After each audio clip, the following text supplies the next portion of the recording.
Hi, I'm Mama Coco, and welcome back to Mama Coco's Delights. So this time of year, the farmers markets and the grocery stores are bursting with beautiful, beautiful fresh fruit, like perfectly ripe, perfectly sweet, perfectly delicious. And that makes it one of my favorite times of year because what I like to do with some of this wonderful fresh fruit, other than just making some delicious pies, is to actually make really good jams. So today we're going to talk about and make a couple of jams. So there's often some confusion about what's the difference between jellies, jams, preservatives, marmalades. Like what are they? And you know, they kind of all look alike and they kind of all taste similar. So I wanted to dig into that a little bit deeper and kind of explain what that means, so that we have a better understanding of it before we delve into absolutely making some jams today. Because I am specifically making jams today, and I'll explain the difference to you guys. Let's start off with jellies. So jellies are the most familiar to us. We've all had peanut butter and jelly sandwiches. You know, the most popular jelly is Concord grape jelly or grape jelly, which is made with Concord grapes. And jellies, you know, it's simple, it's easy, they're delicious. Here's the thing that makes jellies jelly, is jellies are just the juices of the fruit. They're the grape juice, and that is cooked down with some sugar and this substance called pectin. Now, pectin is one of those things that will take a liquid and turn it into a solid, like gelatin, and there's a few other different things that do it. But pectin is found naturally in fruit. But all jellies are what we call thickened with pectin. So you take a liquid juice, the grape juice, just pressed out of those beautiful grapes, you cook that with some sugar and some pectin, and that turns into the solid jelly and the spreadable jelly that we have in the jar. So jellies, the thing you want to remember about jellies is it is just the juice. Now, jams, and we're even going to throw in preserves here because it depends on where you are regionally, whether or not you use the word jams or preserves. Different parts of the country use different things. Jams and preserves are slightly different than jellies, and it's not just the juice that's cooked down. But in jams and preserves, you're actually taking the whole fruit and then you're cooking that down. So you're taking the solid fruit and you're producing some of the juices as you cook it out of the fruit, but then you're still leaving whole chunks of fruit in there. If you look at strawberry preserves or strawberry jams, there's nice big fat chunks of strawberry in there. So it's not a smooth thing when you spread it on your toast. There's chunks of fruit, chunks of raspberry, chunks of anything, depending on what you're making. And that's what makes jams and preserves not like jellies. The other thing is often with jams and preserves, there's no pectin added. You're just cooking down that solid fruit long enough to where it'll then, the juices itself will thicken up on their own. And again, remember, most fruit has some sort of natural pectin in it. So the natural pectin in there is breaking down enough and it'll help you produce a solid. So with most jams and preserves, you don't need to add pectin. You can if you want to. It'll make it thicker, but it's not necessary. You can just cook it long enough to the point where it'll start to thicken on its own. So, jellies are juices. Jams and preserves are going to be the solids. Now, then there's this other category called marmalades. What is a marmalade? Marmalades are actually jams. The thing about marmalades is they're a very specific type of jams. So marmalades are citrus-based jam. So if you look at marmalade, you'll see orange marmalade and lemon marmalade and citrus marmalade. You never see cherry marmalade because you see cherry jam or cherry preserves. That's the difference. Whenever you're talking about a marmalade, it is always citrus-based. So, did that clear anything up? I hope it did, because it makes it a lot easier to understand what all of those bottles and all of those jars in the grocery store really mean. It's just different names for the cooking process. So today I'm going to be making two different types of jams. The first one is going to be a cherry-based jam. So I have this beautiful bowl of these great fresh cherries. Now, if you notice, I'm using Bing cherries as opposed to Rainer, which also you'll find a lot in your grocery store or farmer's market. The Rainer ones are the ones that have the white and a lighter color. I like using the Bing cherries. I think they are sweeter overall, so I like their flavor a little bit better. I also like using them because I want that rich, dark color. You know, when you think of cherry jam, it's like you want that big, bright cherry color, you know? So I tend to use these as opposed to the Rainer, which are gonna make the color a little more lightish and pinkish and a lighter red. Does it make a huge difference? No, it's just a personal preference, but this is what I prefer. The other thing I'm gonna put in the cherry jam is actually some fresh thyme. I love fresh thyme. I love all herbs. And if I can find a way to incorporate them in my jams and my sauces and things like that, I definitely do. Fresh thyme has a beautiful earthiness to it, so it's going to go well with pretty much any fruit you choose. It's going to lend kind of some base profiles to it and a richness to things. And then it's just going to have that just a hint of flavor that most people aren't gonna easily identify, but definitely is going to take your jams to another level. Another herb I like to use in jams is sage. I like to use rosemary in jams. Now, the thing about using fresh herbs in jams is you want to be careful as to when you add them to the cooking process. When I get into making this jam, you'll notice that I don't add the fresh thyme into it until the very end, because I don't want it to over process and to get bitter. You want to make sure you're doing when you're making your jams is add them in the end, because they'll still eke out enough flavor that it'll add an impact without you going a little overboard. Now, the other jam I'm going to do is actually a peach jam, which I'm super excited about it. It's summer, it's peaches in summer. How can you not love that? When you are choosing your peaches, one, smell them. Make sure they have a nice peachy flavor to them and give them a good squeeze. You want to be able to move that flesh. If it's rock hard, then it's not going to be as ripe, and you want ripe peaches when you're making a jam with it. You want all of your fruit to be at peak ripeness. So nice ripe peaches, because it has more sugar, it has more flavor, it's definitely going to taste a lot better, and you won't have to add as much sugar to it. So nice ripe peaches. Now with this jam, I'm going to go a little bit different. I'm in the mood for a jam that has reminiscence of peach cobbler. So I'm going to add some vanilla, one of my favorite things on the planet. And I'm also going to add some really beautiful cinnamon into it. So I'm going to bring out those flavors. So as the peaches cook down, and then we add some cinnamon and some vanilla, and that flavor comes in. So it's still going to be a nice chunky peach jam that tastes like summer, but it's going to also have that little hint of almost tastes like peach cobbler. And who doesn't love peach cobbler? So let's get started.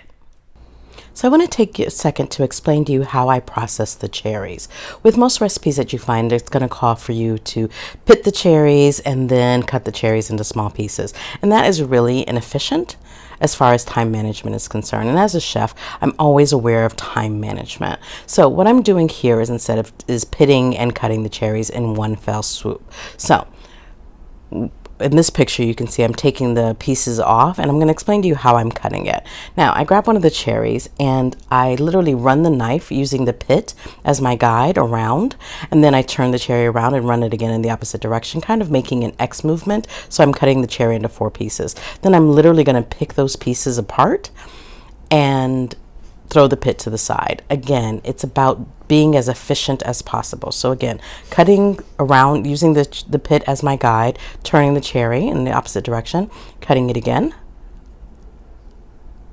and then just peeling it apart.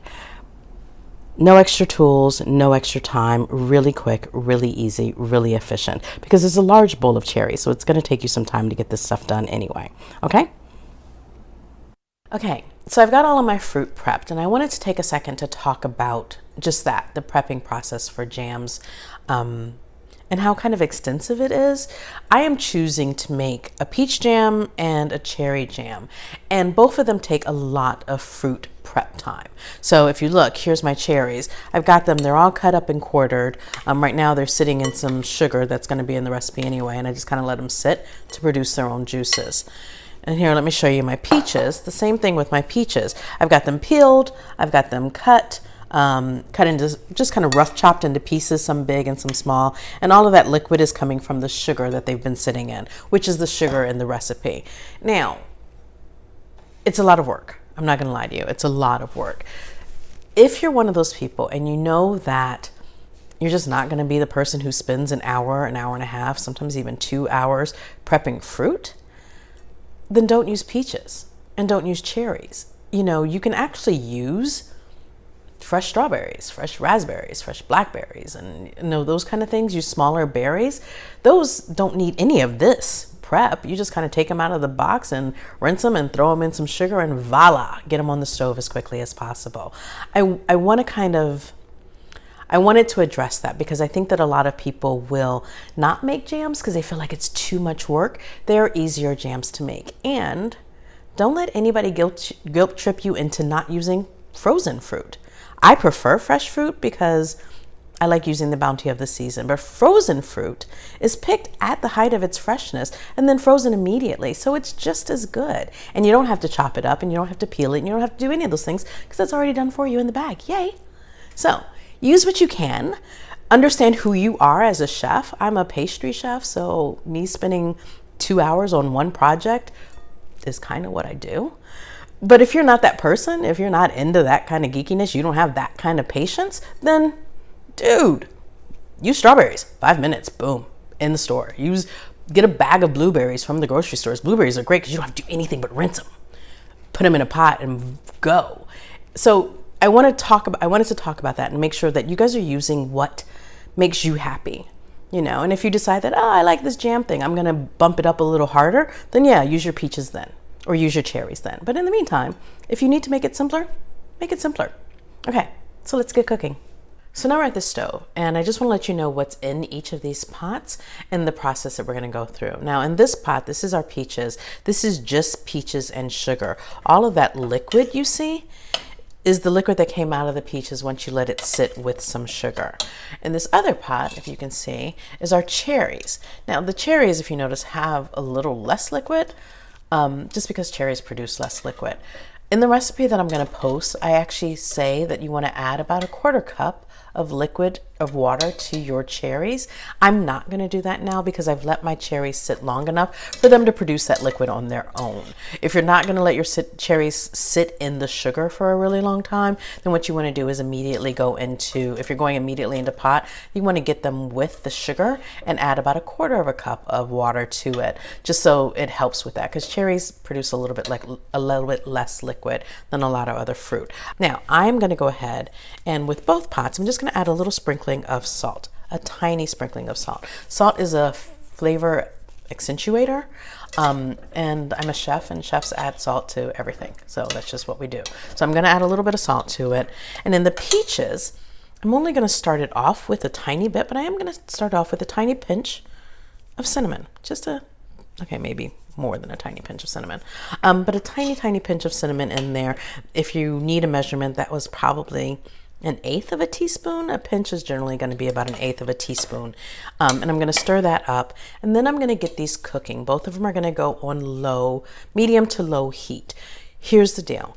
Medium to low heat, this is a relatively slow cooking process because you've got to break all of that fruit down. You've got to cook it all down and get some of that water cooked out of it so it's a nice thick syrup.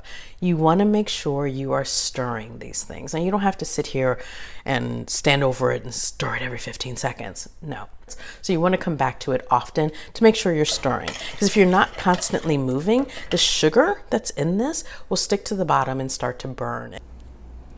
Double toil and trouble, fire burn and... Wait, what? Wrong recipe? My bad. Just stir.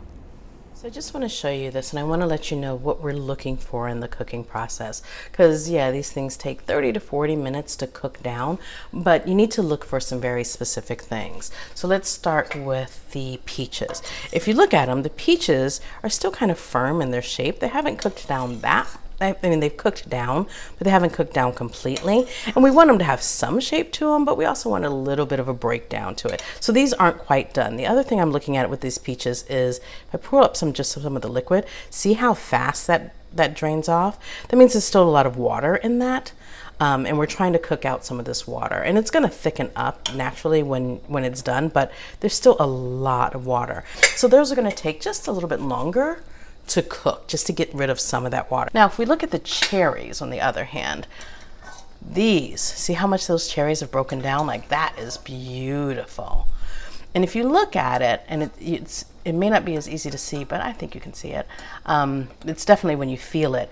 The viscosity of that, when I'm pouring that, it actually pours slower. There is a lot less water in these cherries, still a little too much, but these have broken down a lot more, and these are definitely going to be finished before the peaches are. So we're We're gonna let both of them continue to cook, but the cherries are definitely gonna be done within the next 10 minutes. And we can go on to our next phase where we add some more ingredients to it just to kind of lift up those flavors a little bit, but the peaches are gonna take a lot longer time. Okay, so I want to talk about the cherries because they are definitely done. You can feel how thick the syrup is. I wanted to make a note. If you look over here at the peaches, if you notice that their bubbles are moving really, really quickly, that means that they still have a lot of water in it. The slower the bubbles move, the less water that's in something. So this still has some, still has that nice liquid there, but that's going to thicken up nicely once these things have cooled.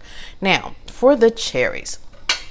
Whenever you're doing a fruit that is as sweet as cherries, you want to always add some acid. And the recipe that I'm giving you calls for lemon juice. It's about a tablespoon of lemon juice. Now, I wasn't exactly precisely prepared for this, so I don't have any lemon juice. So what I'm going to do, but I need some acid. So what I'm going to use is actually, this is a puree, and it's a passion fruit puree. So I'm just going to add, it's more for the acid than it is for the flavor. And I'm just going to add my same tablespoon in there. Maybe slightly less than a tablespoon, but that's okay. This is pretty concentrated stuff. And I'm going to stir it in there. What the acid will do is it'll brighten up that flavor. It'll cut through a lot of that sweetness and really add some nice bright notes to it. And again, it's another flavor enhancer, just like salt is. So then I've got my thyme, and I'm just going to show you this. I've got my thyme, and I just kind of cut it up really, really finely because I didn't want nice, not that thyme leaves are that big, but I didn't want big leaves of thyme in here. And I'm just going to kind of sprinkle some of that in. Yeah, beautiful. And I'm going to get that stirring in. And once that hits the heat, and this is going to sound cliche, but I wish you could smell it. But once that hits the heat, the oils and the thyme are going to be released, and that flavor is going to come crashing out. So this is done. And again, this one took about 30 minutes to make. The cherries broke down really, really nicely. So it took way less time than what the peaches are taking. But this is absolutely finished. What I'm going to do is let it cool, and then we're going to get it into a jar. Okay, so we've got our peaches, and they've cooked down. We've got a nice little sauce going on there, which is definitely thickened up considerably from the last time I showed you the peaches. So what I'm going to do again is I'm adding a lot of the flavor components at the very end. So I had already added a hint of cinnamon. I'm going to boost that up with a much larger pinch of cinnamon. So we're looking at about a 1/4 teaspoon in there. And then I'm also going to add some vanilla. Now, I'm a big vanilla person, so I'm going to add probably about a tablespoon of vanilla in there, just because I love vanilla. Because remember, I'm wanting this to remind us of a good old-fashioned peach cobbler. So even though it's going to be a jam, you can still, change the flavors of your jam so they're not just peaches, but they're celebrating the season itself. So this will have that nice, beautiful combination of the vanilla with a little bit of cinnamon in there. Really bring out those flavors. So here we have it. In fact, here we have both of them. They're both a little warm still, so the liquid is going to be a little moving around, if you can see that a little bit. But they'll firm up a lot more once they've gotten cold. Just to recap, it's a really simple recipe. You can do this with 3-4 ingredients. You can play around with the flavors you use, the fruit you use, the herbs you use, whether you use herbs or not, or spices or not. Have a little fun with it because it's jam. Have some fun with it. Again, if it's too complex as far as prepping the fruit, then use berries, which are way easier, or use frozen fruit, which is also easier. The point is to make sure that you play around with flavors and profiles and things like that so you can really experiment and see what works. And jam isn't that expensive to make, it's just the cost of the fruit. So it's not like you're losing a ton of money if it doesn't quite work. The other thing I want to tell you is what you can do with these jams. Like obviously jams and toast. You can put it on waffles. Something like this, or even this, would be a great filling for a cake. So if you want to do a fruit filling in a cake, use a jam instead, especially one that you've made yourself. Because then it's going to really just, when they cut into that slice of cake and then there's this beautiful peach jam inside of it, it's going to be blissful, especially if it's a butter cake. So play around with it. The other thing you can do with jams with is for pork and chicken, if you eat meats. With pork and chicken, you can use them as a glaze once the finished meat is out. So pork tends to go really well with a sweetened glaze. So you could use a nice peach jam with some cinnamon notes in there to glaze a holiday ham. Why not? Play around with what you can do with it. In the description box, I'm going to put the recipe, my base recipe for jam, in the description box so you can see what I use and how you can modify and play with that. Also, I hope that you like or comment. Let me know what kind of jams you like, what you'd like to see, you know, what jams you want to make, what jams you want to eat. And if you could, like the video, share it, and share it again. Subscribe and hit the notification bell so you know when I put up new videos. Have a great day, and thanks for hanging out with me, and happy baking.